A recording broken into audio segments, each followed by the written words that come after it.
Dans le cadre de la formation master en didactique, matière sémiotique de la culture, cette vidéo présente la parole et les actes du langage. D'abord, il faudrait définir quelle est la différence entre langue, langage et parole. La langue, comme l'a défini de Saussure, est la faculté générale de pouvoir s'exprimer au moyen de signes.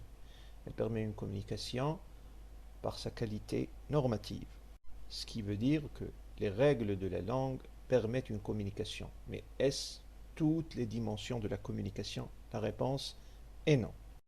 Car les dimensions de la communication dépendent d'autres facteurs qui sont la parole et le langage. Le langage étant la capacité spécifique à l'espèce humaine de communiquer au moyen d'un système de signes vocaux mettant en jeu une technique corporelle complexe. Et complexe suppose l'existence d'une fonction symbolique et de centres cortico-génétiquement spécialisés. Grosso modo, c'est une faculté d'utiliser la langue dans des actes à travers l'intelligence humaine. C'est donc une mise en œuvre de la maîtrise de la langue d'une manière complexe, intelligente et intelligible propre à l'homme. Lorsqu'on dit intelligente, c'est-à-dire qu'elle n'est pas forcément un code complexe et secret. Elle doit être intelligible par l'homme, par l'interlocuteur. Il doit la comprendre et la saisir. Ce qui fait de cette dimension une dimension plus complexe que la langue autant qu'acte normatif. Une structure, c'est-à-dire le langage et la parole, c'est une structure qui, sur le plan sociolinguistique, est une pratique de la langue multiforme et hétérogène.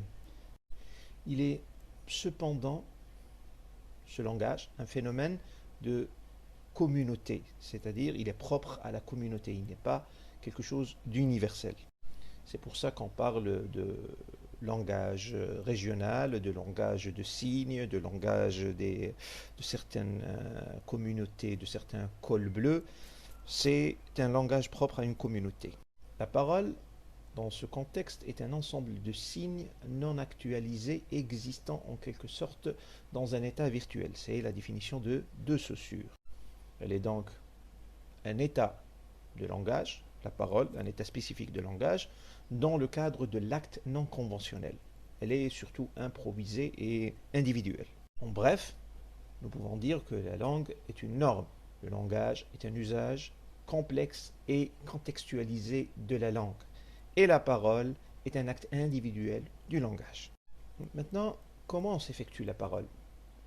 La parole est un usage de la langue dans un langage donné d'une façon personnalisée.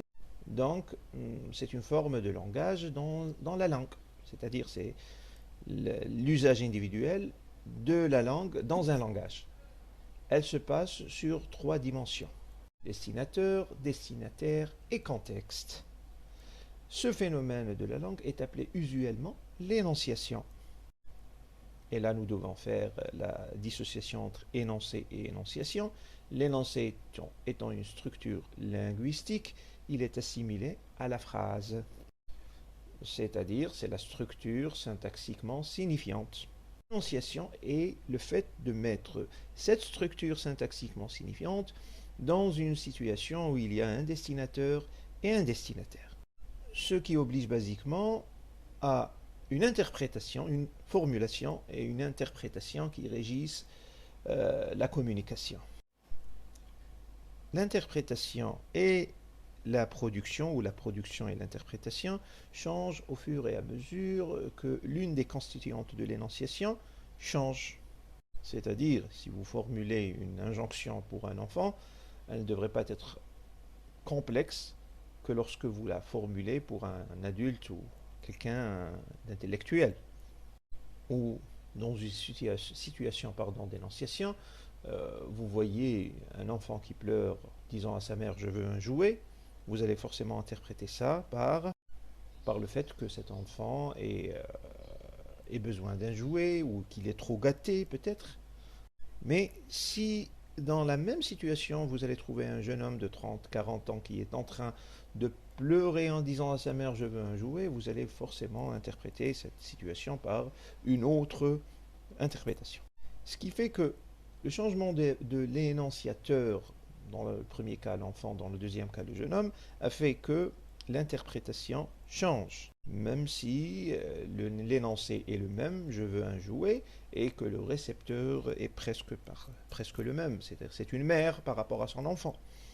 Comme le définit Benveniste, l'énonciation est une mise en fonctionnement de la langue au moyen d'un acte individuel d'utilisation. C'est alors une forme de la langue dans son fonctionnement social à travers l'acte de parole, ce qui nous met devant une taxonomie plus complexe. Taxonomie mise par Austin. Austin s'est alors décidé de dissocier le langage en trois actes. Acte illocutoire, ou acte de dire la chose, c'est la formulation de l'énoncé en tant que structure linguistique. Dire juste le fait de dire l'énoncé tel qu'il est en tant que structure linguistique, c'est un acte locutoire. Vous avez deuxièmement l'acte illocutoire, c'est l'acte d'effectuer en disant quelque chose, c'est-à-dire de créer une impression chez le destinataire, cette expression ou cette impression qui ne relève pas de la langue même. C'est-à-dire lorsque vous demandez où est-ce qu'avez-vous mis mon cartable, vous n'avez pas besoin de dire question, où est-ce qu'avez-vous mis mon cartable. Juste le fait d'énoncer donne l'impression de la question. C'est l'acte illocutoire. C'est l'impression que vous générez chez le destinataire à travers votre locution. Troisièmement, l'acte perlocutoire ou acte effectué par le fait de dire quelque chose. C'est l'effet psychologique qu'engendrent les deux actes précédents chez le récepteur. C'est-à-dire que l'énonciation ou la locution se divise en acte locutoire, qui est le fait d'énoncer la structure linguistique.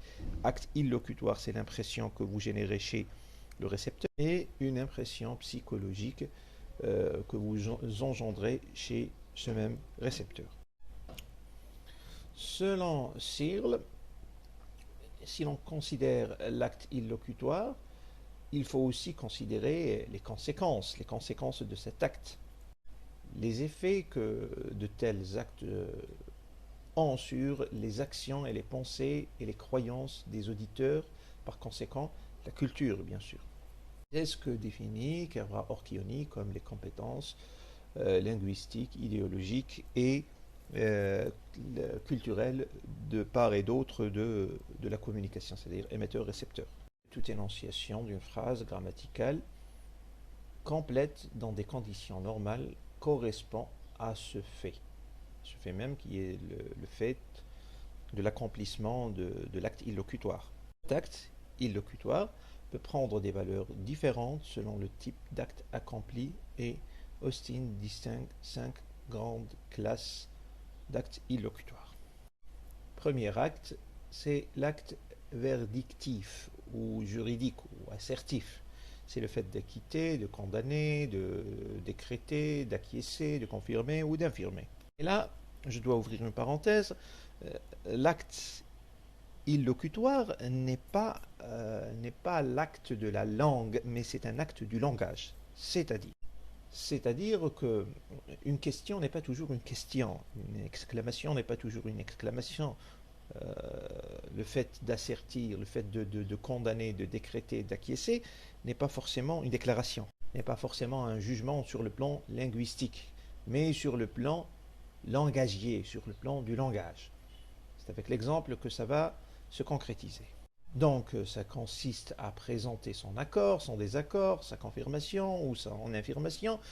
Un fait de parole, certes, c'est un fait de langage. Que la parole, c'est un aspect individuel du langage. Cet acte ne s'arrête pas sur l'usage de ces verbes, c'est-à-dire les verbes qu'on vient de citer, mais dépasse ces verbes pour l'usage d'autres formes linguistiques. Exemple. Dans une situation de classe, A élève dit au professeur, dit à son camarade, le professeur est toujours en retard. B répond, et comment?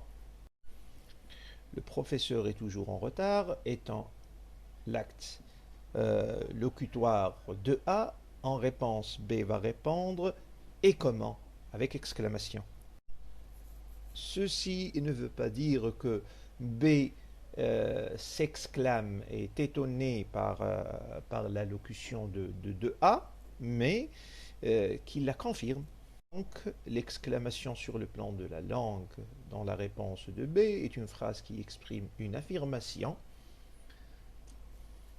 à travers le langage, qui n'est pas vraiment l'objectif de la phrase exclamative, parce que la phrase exclamative, c'est une exclamation, c'est un étonnement, ce n'est pas une confirmation. Deuxièmement, les exercices ou les actes directifs. Ordonner, pardonner, léguer, etc. Ça consiste à donner un ordre ou formuler une injonction. Toujours dans la situation de la classe, dans le contexte de la classe, A va dire à B, va me chercher une brosse. B va répondre, j'y vais. A va reprendre cette situation en disant, j'attends. Ici, la déclaration de A, j'attends, n'est pas une déclaration pour faire apprendre à B qu'il est en train d'attendre, chose qu'il sait d'emblée. Mais il est en train de l'inciter à partir chercher une brosse. Donc, j'attends, qui est un acte sur le plan linguistique, étant une phrase déclarative, ce n'est pas vraiment la déclaration que A vise. A veut que B sache que si A attend, c'est que B doit forcément aller vite chercher la brosse. Donc l'acte directif apparaît dans les deux actes locutoires de A. Le premier clair, formulé à l'impératif, va chercher une brosse. Le deuxième, même formulé à l'indicatif, exprime une exigence de rapidité dans l'acte, rapidité dans l'exécution du premier ordre. Au lieu de dire à B « fais vite », A se contente de lui communiquer sa situation actuelle, qui est qu'il attend l'exécution de sa demande de aller chercher une brosse. Troisièmement, les actes promissifs, ou l'acte promissif, c'est promettre, faire vœu, garantir, parier, juger, etc. Donc ça consiste à formuler une promesse ou une menace d'une façon schématique. Exemple, nous allons toujours considérer que A est un surveillant à un examen et que B est un candidat en train d'essayer de frauder, d'essayer de copier. A, réalisant que B est en train de copier, il lui demande « Tu copies ?»« Copie, copie, c'est bien. » Donc le constat que fait A est formulé à l'interrogatif « Tu copies ?» et ce n'est pas vraiment une demande. Ce n'est pas que A pose la question à B, mais c'est qu'il veut savoir qu'il a attrapé. A veut faire savoir à B que je t'ai vu en flagrant délit. Donc c'est en quelque sorte une menace. Cette menace est encore plus visible, plus palpable, lorsque A dit à B « Copie, copie, c'est bien. Copie, copie, c'est bien. » A surveillant ne veut pas inciter B à continuer à copier, c'est sûr, mais il lui fait savoir qu'il risque de se faire sanctionner en continuant à copier. L'acte de la fraude ici incite A à dire, à formuler son injonction, mais dans un cadre de menace et non pas un cadre d'incitation à la fraude. Donc l'injonction ici ne remplit pas la fonction du directif, mais la fonction du promissif. Ce n'est pas sur le plan de la langue, mais sur le plan du langage. Quatrièmement, les actes comparatifs ou expressifs, c'est s'excuser, remercier, déplorer, critiquer, etc. Ça consiste à communiquer un sentiment ou une impression. Exemple, nous allons considérer que A est le tuteur, père ou mère de B. Celui-ci rentre en retard la nuit, c'est-à-dire B va rentrer en retard. A, l'attendant à l'entrée, va exprimer son mécontentement. A, tu es rentré? Bienvenue. A sait que B est rentré. C'est-à-dire, il n'y a pas lieu à lui demander. Il est rentré, il n'y a pas lieu à lui demander. Tu es rentré. C'est sûr qu'il est rentré. Donc, il ne lui demande pas, tu es rentré vraiment pour susciter une réponse chez B. C'est-à-dire, A n'attend pas de B qu'il dise oui, je suis rentré. Donc, puisqu'il le sait automatiquement, car il l'attend à l'entrée, mécontent comme il est, A ne veut certainement pas souhaiter la bienvenue à B. C'est-à-dire, lorsqu'il lui dit bienvenue, ce n'est pas vraiment un souhait de bienvenue, mais c'est une façon de lui dire, je suis mécontent que tu viennes en retard la nuit. Donc ici, ce n'est pas l'interrogatif, ce n'est pas l'exclamatif non plus. Donc la question et le souhait ne sont pas indépendants de la fonction première qui est l'expression et l'expressif, la fonction expressive et le contexte a joué en faveur d'une sémiotique de l'expressif qui affiche un mécontentement franc. Un mécontentement qui est apparu par le biais de la question et de l'exclamation. Donc, A ne demande pas, n'est pas étonné, mais il est mécontent. Cinquième acte, c'est l'acte expositif ou déclaratif. C'est le fait d'affirmer, de nier, de postuler, de remarquer ou quelque chose comme ça. Donc, ça consiste à décrire un fait ou une chose ou donner connaissance de ce qu'il y a. C'est le plus direct des actes de langage et le plus simple. Exemple, dans une séance de mathématiques, le professeur demande aux étudiants comment est cette fonction. Ils répondent c'est une fonction exponentielle. Donc la réponse, c'est une réponse déclarative à une question qui suscite une réponse. Donc la question, c'est une question. Au plus, une question à une fonction directive.